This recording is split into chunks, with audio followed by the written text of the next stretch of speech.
انا بقى بعمل باللي عندي يعني. انا بفتح جعان او ايه ده في مكرونه طيب لا ده في تونه وبصل. اوكي انا عايز اكل التونه بالبصل. ايه ده مفيش عيش. ثواني يا دوق يا جماعه وانا اديكم الايه الاوكيزن. خبيثه كده تحسها في النص كده. انتوا بتكسروا الاندومي ليه؟ ما اعرفش. ممكن تدي طعم جميل. ما اعرفش مزازه كده. مش بس انا ما اعرفش.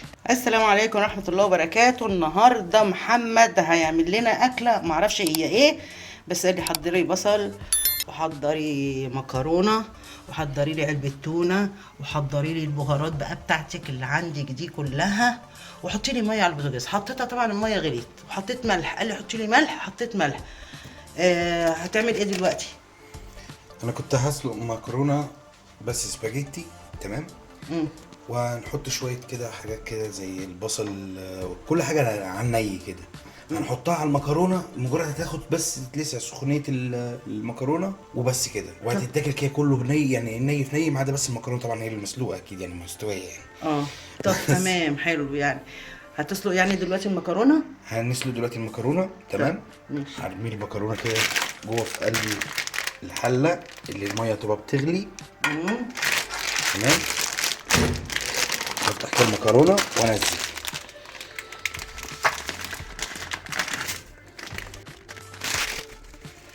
بس شويه كده تسيبيها يعني تدبل شويه، وبعد كده تبداي تنزليها واحده واحده، وبعد كده مع التقليب عشان ما تلزقش بس في بعض. نحط شويه زيت ولا حاجه؟ هنحط شويه زيت بس في الاخر بقى يعني. في الاخر بعد ما تتسلق بروح بطلعها بصفيها، احط لها شويه زيت عشان ما تلزقش في بعض، وفي نفس الحاجه في وقت بتدي طعم مثلا مع الحاجه اللي احنا نحطها. هنحط زيت التونه يعني؟ هحط حاجه بسيطه بس مش هكتر كتير عشان خاطر بتبقى فيها وقت مواد حافظه، بتبقى في بعض التونه بقى على حسب بقى كل تونه. طب تمام. انت قشرت البصلايه يعني لا انا قشرت بصلايه واحده تمام. واحده بس؟ هقطعها رفيع جدا جدا جدا المفروض تمام. وممكن تقطعيها ارفع من كده كمان، ممكن تقطعيها مكعبات صغيره او كده. يعني حسب اللي هو بيحب يقطع مش قادر. هو من الاخر بدل ما انت بتاكلي البصل بالتونه ني، هناكلها بس بالمكرونه بدل العيش.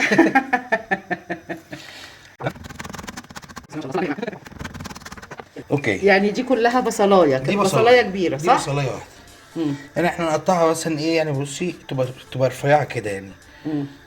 فاهماني؟ بصي تبقى كده يعني، بحيث ان هي ما تبقاش كبيره قوي وفي نفس الوقت يعني ولا تخينه قوي.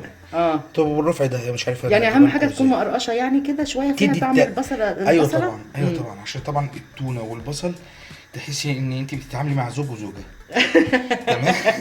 ليهم طعم كده مع بعض حلو جدا. وحتى يعني في مثلا حاجه عندنا مثلا في يعني مثلا زي التراميزيني اللي بيتعمل مثلا بالبصل المخلل والتونه والمايونيز. ماما مش عارفين التراميزيني يعني ايه اللي هو التوست. انا بنوريها لهم في مره كده بنعملها لهم. ماشي يعني خلاص. هي سهله قوي، ممكن بتتعمل برضو بالزيتون والكلام ده. تمام. عامه التونه يعني بتمشي مع اي حاجه والله. انا مساعد الشيف بتاعك. اديني بس الشوكه كده صغننه اهي شوكه تمام. بايدك كده هتساعدي بس المكرونه هي تسقط لجوه. تمام. هتنزليها لتحت جوه، انزلي يلا يا ماما كده. يلا نازلين اهو. تمام. هسيبها تدبل كمان شويه بس بسيطه، بس ما تاخرش عليها عشان اقدر ان انا اقلبها وما تمسكش في بعض.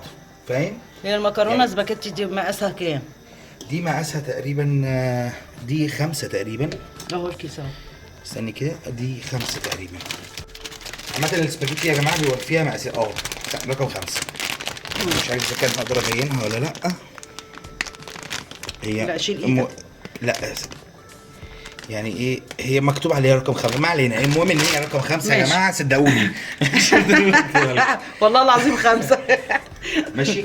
انا عامه انا بفضل دايما رقم 3، هي بتبقى في رفع الشعريه يمكن ارفع كمان قوي. انا بحب التخينه يعني دي بصراحه. فانا عامه بفضل اللي هي رقم 3. بس طبعا احنا عندنا في مصر للاسف ما عندناش الارقام دي الا في الحاجات اللي هي الغاليه بس. فاهماني؟ لازم تبقى ماركه ولازم تبقى حاجه غاليه قوي عشان خاطر ان هي ايه يعني تلاقي فيها الارقام والحاجات دي. لكن عندنا المكرونه اللي في السوق دي بتبقى كله انت ساكت. انت هتعمل لي فيها ارقام؟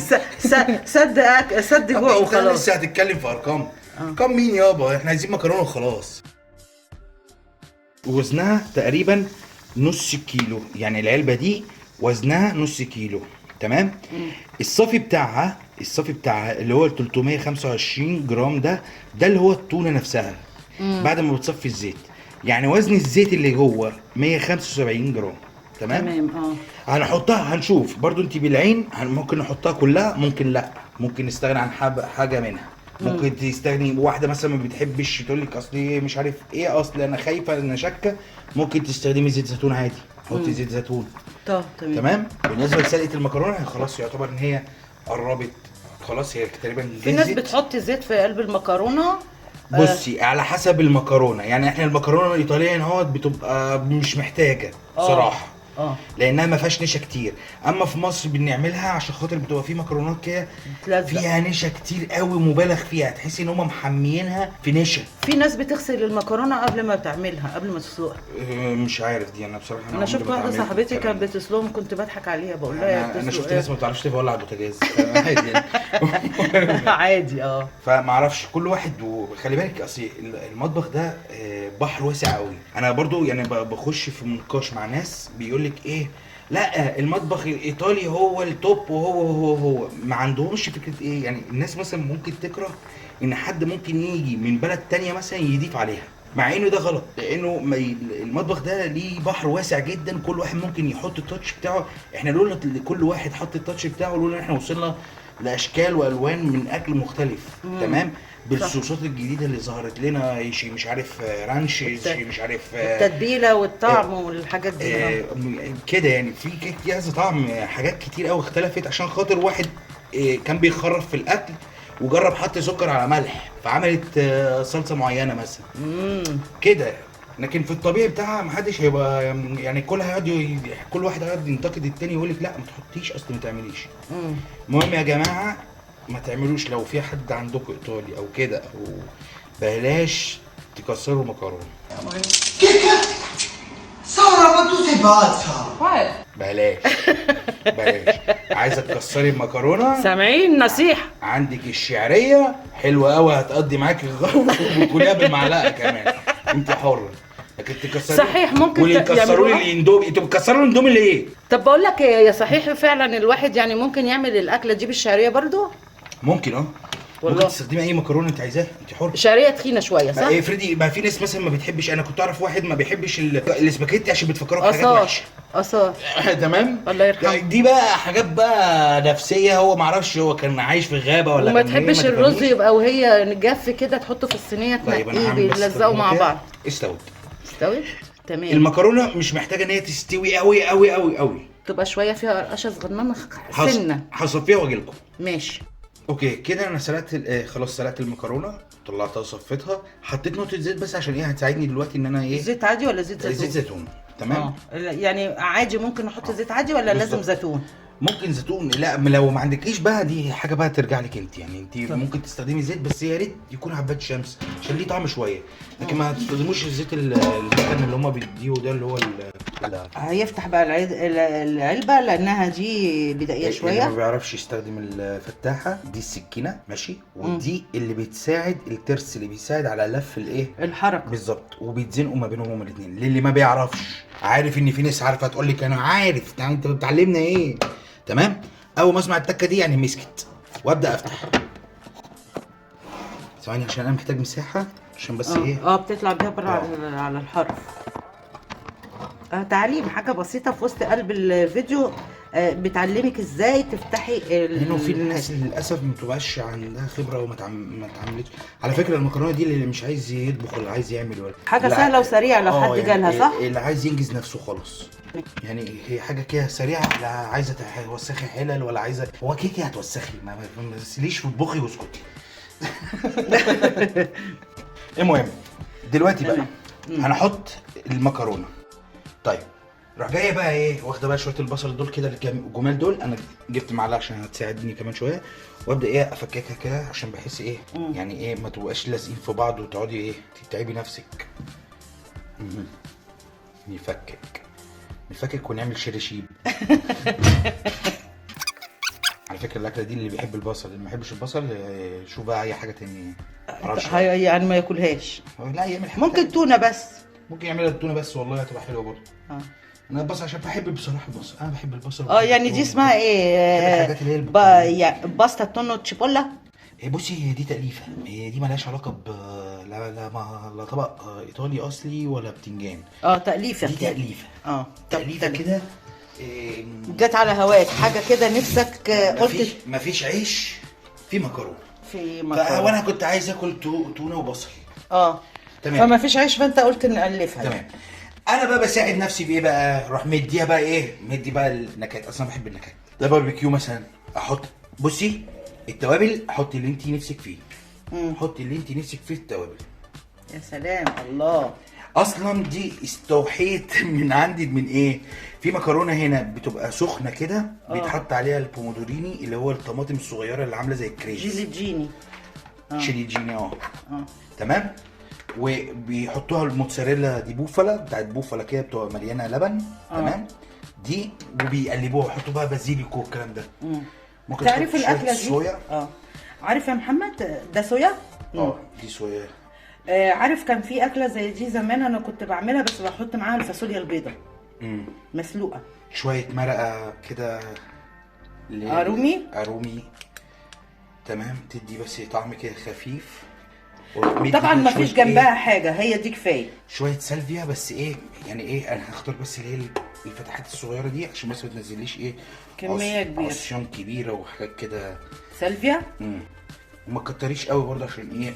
عشان التوابل ما تبقاش كتير معاكي، ما تمررش. والاوريجانو ده التوب بتاع الاكل كله حلو. الاوريجانو اللي هو اسمه بالمصري اسمه زعتر. زعتر. ماشي. اوكي. شايفه بقى كل في زعتر سوري تاخد شويه. ما جربتش بقى فما مش ما اعرفش. ممكن تدي طعم جميل. ما اعرفش مزازه كده. مش بس انا ما اعرفش. طب عامه احنا هناكلها بطريقتك. بصوا بقى احنا ايه هنقلب. لقيت الزيت معاكي او الدنيا لسه ناشفه، هنزود زيت. طب انا هفصل علشان هلف له الناحيه الثانيه وهو بيقلب. معلش احنا ايه نقلنا عمالين ننقل من بتاع عمالين ننقل عشان البتاع ضيقه. طلعت الموضوع صعب والله العظيم. زروطت بره. اصل انا ما عملتها، بصي انا عملتها بكميه صغيره، وبعدين انا متعود في المطابخ عاملين كميات كبيره اصلا، مش ويا دوبك بناخد عينات كده بنعملها ايه بالطبق الواحد. فكلمه ان انا اعمل بقى الثلاثه دي، ولا مش عارف احنا كام واحد دلوقتي، الحمد لله 3 لسه. بس هو يا رب دايما نزيد ما نقل. انا خلاص كده يعتبر ان انا قلبت. هجيب بس من تحت كده بقى الايه، عشان بيبقى فيه حبشتكنات تحت كده. تحويشه تحت. ايوه تعالوا لي. عايز افضيها كده عشان ايه تتنخل كده من النص كده، يخش ايه اللي موجود يخش فيها كله. ده تمام. فاهماني؟ يخش ولا تدخلهم في قلب بعض الحاجه. يلا يا حركاته يا تكاته. يا سلام يا سلام يا شيف. تمام. حلو قوي. اوكي. المفروض ان يبقى في بنسه بس انا مش لاقيها للاسف، ما اعرفش. مش عارفه هما انتوا وديتوا الحاجه فين.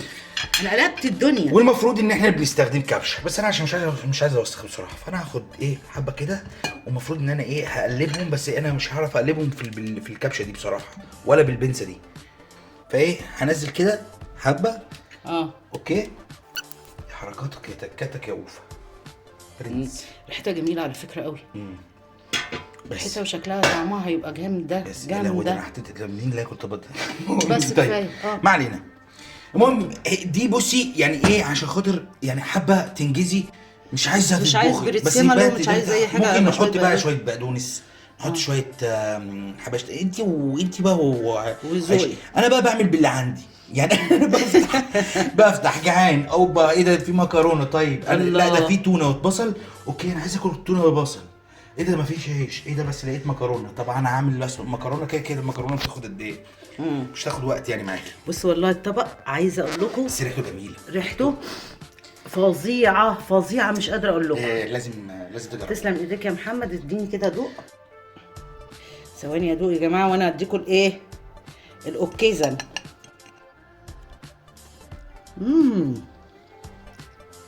الله. التركيه بتاعت البصله خبيثه كده، تحسها في النص كده. يا لهوي على جمالها. في صياعه كده في النص. يا عيال جربوها والله العظيم. تحفه. سيبكم من الاكل اللي انا عملته كله. اعملوا دي.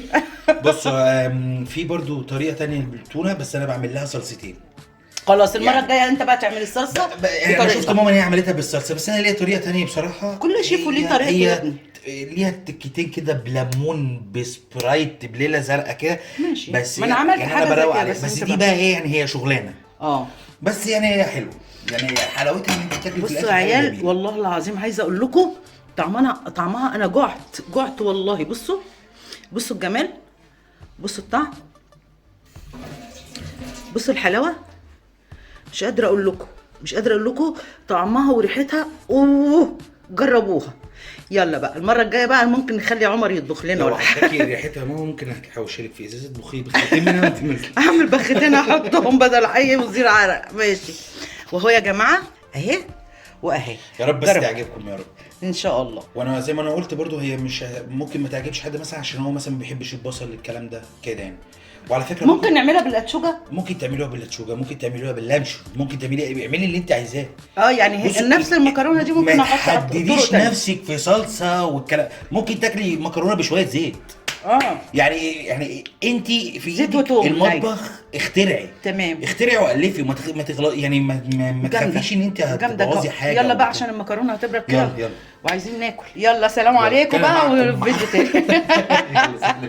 سلام. يلا سلام عليهم يا محمد. باي باي، تعالوا زورونا. وهو الطبق بصوا بقى شكله ايه. جبنا شويه تونه وحطيناها. طبعا لما دقتها كان فيها طعم التونه، بس لما قلبنا لقينا التونه واقفه تحت فطلعنا شويه وصورتها لكم تاني من جديد. اهو الطبق ده الجميل اللي طعمه حكايه مش قادره اقول لكم. جربوه. So please sarapakara.